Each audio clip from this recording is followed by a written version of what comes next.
ललित कला अकादमी में कलाकार जुनूस सरकार और रणजीत सरकार द्वारा आयोजित क्रोमैटिक रेजोनेंस कला प्रदर्शनी ने कला प्रेमियों का ध्यान आकर्षित किया है। यह प्रदर्शनी 27 दिसंबर 2025 से 2 जनवरी 2026 तक आयोजित की जा रही है, जिसका उद्घाटन आईफैक्स आर्ट गैलरी के प्रेसिडेंट बीमन बिहारी दास और वरिष्ठ कलाकार अशोक भौमिक ने किया। एब्स्ट्रैक्ट कलाकार जुनू सरकार की प्रसिद्ध श्रृंखला बृष्टि की चुनिंदा कृतियां प्रकृति, जीवन की लय और बदलते भावों को सजीव रूप में प्रस्तुत करती है। वहीं रणजीत सरकार की कलाकृतियां व्यक्तिगत स्मृतियों और सामाजिक संवेदनाओं को जोड़ते हुए दर्शकों के भीतर गहरी मनोवैज्ञानिक और भावनात्मक अनुभूति जगाती हैं। क्रोमैटिक रेजोनेंस प्रदर्शनी समकालीन कला प्रेमियों के लिए एक खास अनुभव बनकर उभरी है। मैं झुनू सरकार न्यू दिल्ली से हूँ। मेरा बॉर्न एंड बॉटअप मैं कोलकाता से हूँ, पर नाउ इन बेस दिल्ली। मैं एब्स्ट्रैक्ट आर्टिस्ट हूँ। मैं एब्स्ट्रैक्ट पेंटिंग बनाती हूँ और यही मुझे अच्छा लगता है कलर के साथ खेलना। उसको फॉर्म में डाल के उसका एब्स्ट्रैक्ट पेंटिंग बनाना। ये मुझे बहुत अच्छा लगता है। कला के साथ खेलना आपको कितना अच्छा लगता है और कब से आप इसके जुनून में उतरे हुए? ये कलर के साथ खेलने का जो तजुर्बा है, ये मेरा बचपन से ही है। मुझे कलर रंगों से प्यार बचपन से ही है। मैं बहुत बचपन में मैं बहुत कलर मतलब लेके ऐसे जो ड्राइंग होती है ना, वो ड्राइंग करने के लिए बहुत अच्छा लगता था मुझे। जैसे पेस्टल कलर हो गया, वाटर कलर हो गया। हाँ, मैं सीखती थी कभी छोटी सी, जब बचपन में मैं सीखती थी। फिर उसको मैंने धीरे धीरे अब कैनवस में चालू किया और बीच में मैं स्टिच भी करती थी, स्टिचिंग विथ कलर। मतलब कैनवस में मैं कुछ पेंटिंग बनाती थी, उसके ऊपर स्टिचिंग करती थी मैं। वो भी अभी उसका मैंने शो नहीं किया, कुछ नहीं किया। वो बहुत सारे पीसेस है मेरे पास। और फिर मैंने चालू कर दिया पूरा कैनवस में एब्स्ट्रैक्ट पेंटिंग। आपके गुरु कौन रहे हैं? मेरा गुरु वैसे ये गुरु तो बहुत सारे हैं। जैसे कोलकाता में मैं जहाँ से सीखती थी, वो प्रिंसिपल सिखाते थे, वो बहुत अच्छे थे। और फिर धीरे धीरे मेरा शादी हो गई, बहुत अर्ली एज में शादी हो गई थी। फिर हस्बैंड जो है, हस्बैंड भी पेंटिंग करते हैं, वो तो प्रोफेशनली आर्टिस्ट है। तो उनको देख देख के उनसे थोड़ा पूछ के ऐसे मैं करने लग गई। अभी तक आपने कितनी पेंटिंग्स की एग्जीबिशन अभी ये मेरा सेकेंड सोलो शो है। पहले हैबिटेट में किया था और ये ललित कला में सेकेंड। और एब्रॉड में मेरा काफ़ी शो हो गया, दुबई में, सिंगापुर में शो हो चुका है मेरा। तो क्या लगता है आपकी जो पेंटिंग्स हैं वो पब्लिक तक कैसे पहुंचती हैं और कितना पसंद कर रहे हैं, या कितनी उनकी डिमांड भी आती है? कभी कभी कोई खरीदना भी चाहता है, तो हाँ, उसके लिए आप कैसे देखते हैं, क्या कहेंगे उसके लिए? उसके लिए ऑब्वियसली मुझे बहुत अच्छा लगता है कि मैं जो मन से बनाती हूँ वो लोग अप्रिशिएट कर रहे हैं। ये मुझे बहुत अच्छा लगता है। बहुत खुशी मिलती है कि मैं जो एक आर्ट पीस बना रही हूँ उसको लोग अप्रिशिएट कर रहे हैं, मतलब घर में लगाना चाहती है वो। तो यही तो डेस्टिनी है। मतलब ये मैं तभी सक्सेसफुल महसूस करते हैं आर्टिस्ट जब एक पेंटिंग किसी के घर में वॉल में हैंग हो। तो इससे बड़ा खुशी की बात और कुछ नहीं हो सकती। तो आगे के युवा कलाकार जो और इस पेंटिंग के आपको देखकर उत्साहित होते हैं, या और भी छोटे मोटे कलाकार भी हैं जो यहाँ तक नहीं पहुँच पाते, उनके लिए आप क्या मैसेज देंगे? उनके लिए यही मैसेज देना कि प्रैक्टिस करते रहो और जो मन से आए वो करो। कुछ भी मतलब आप ड्रॉ करो, पर उसको देखो, महसूस करो। आप फिर उसको कैनवस में करो। और फिर जहाँ जहाँ पे शो होता है आप लोग प्रदर्शनी करते रहो, फिर आगे बढ़ते रहोगे आप लोग ऐसे। Hi, this is Ranjit Sarkar from Delhi. Since more than 2 decades, I'm working as an artist. Basically, I belongs from Kolkata, and everybody know Kolkata is a joyful city, and mostly Kolkata has lot of creativity, lot of charming Gujarat and basically वहाँ से कुछ मुझे प्रेरणा मिली।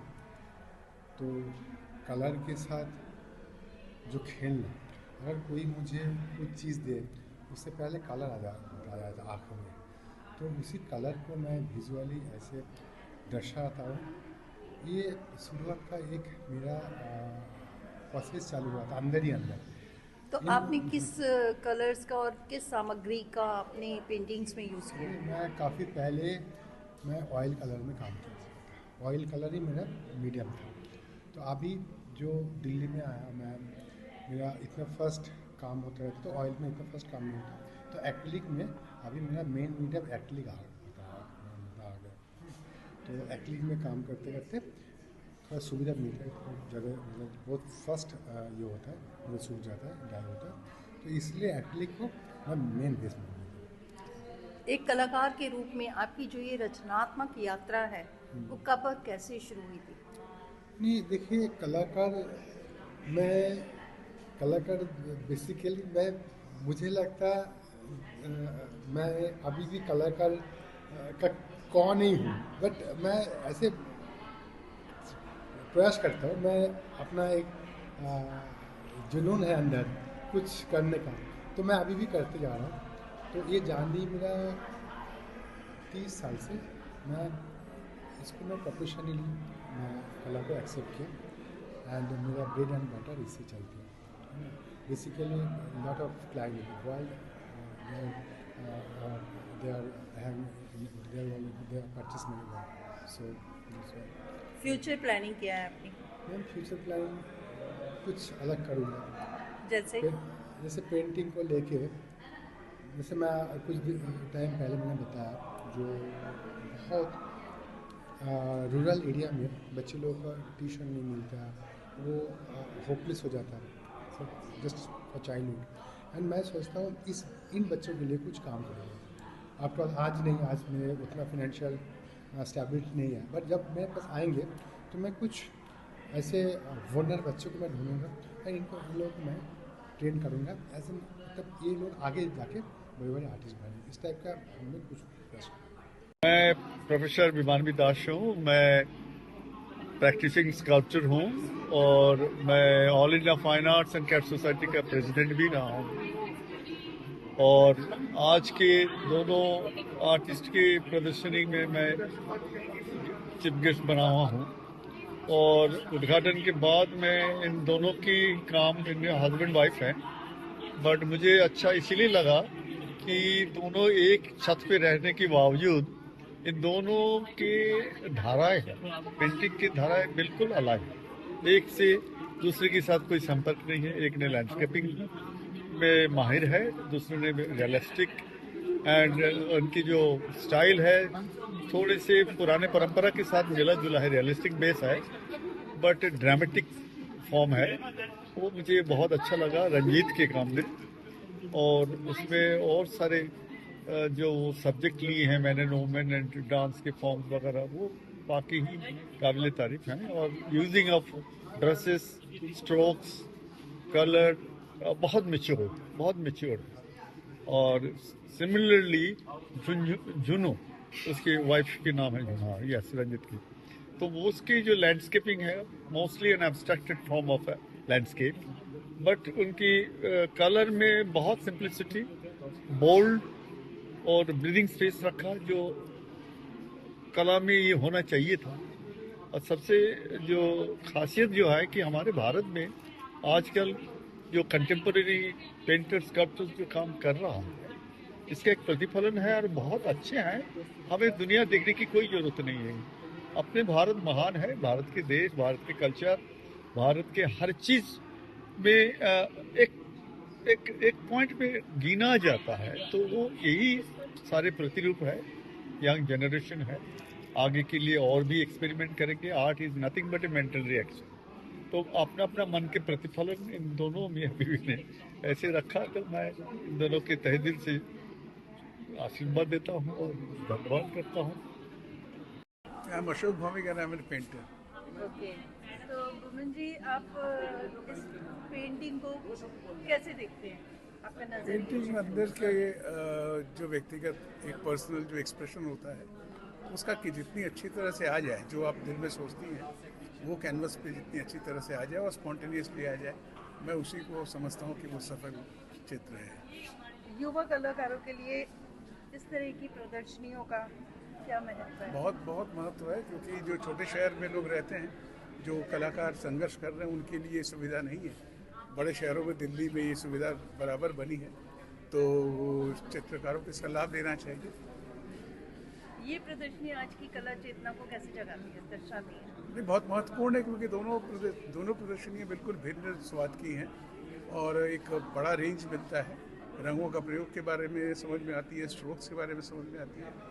कुल मिला के बहुत ही महत्वपूर्ण, जो युवा चित्रकार हैं उनके लिए बहुत महत्वपूर्ण प्रदर्शनी है। मैं मानता हूँ इसको कि लोगों को देखना चाहिए। जी।